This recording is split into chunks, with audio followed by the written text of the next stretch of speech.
आम खबर दें आपको, वज़ीर आज़म की सक्खर आमद पर एहतजाज क्यों किया? हक के लिए एहतजाज करने पर सैलाब ज़दगान पर पर्चा कट गया। पुलिस ने मुकदमे में सैलाब मुतासरीन को शरपसंद करार दिया। पुलिस ने एहतजाज करने वाले 100 अफराद को मुकदमे में नामजद कर दिया। सक्खर में इमदाद ना मिलने पर सैलाब मुतासरीन एहतजाज कर रहे थे। तफसीलात जान लेते हैं ब्यूरो एट सक्खर शाहिद अली से। शाहिद, अवाम पहले ही परेशान है, अब मुकदमात भी दर्ज करने शुरू कर दिए हैं।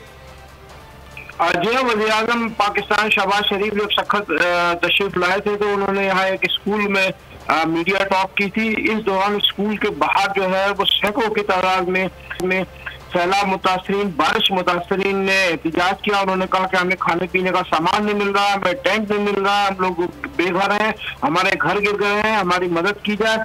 इस दौरान उन्हें पुलिस ने हटाने की कोशिश की। इस दौरान जो हाथापाई हुई है उसके बाद अब सक्खर पुलिस ने 100 नामालूम मर्द और खवातीन के खिलाफ एहतजाज कर ली है, जिसमें हंगामा आराई, तोड़ फोड़, रोड ब्लॉक करने की और कार्य सरकार में मुदाखलत की दफात लगाई गई है।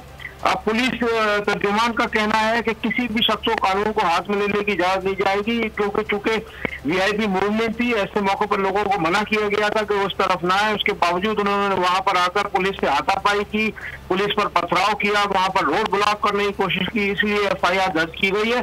और जो गिरफ्तारियां हैं वो वीडियो देखकर उसमें से शनाख्त करके उन लोगों की गिरफ्तारियां की जाएंगी। ताहाल ये FIR नामालूम अफराद के खिलाफ कटी है, जिसमें खवातीन और शामिल है। जी बहुत शुक्रिया शाहिद अली इन तफसीलात के लिए। मैं हूं जैस्मीन मंजूर और आप मुझे देखेंगे सिर्फ बोल पर।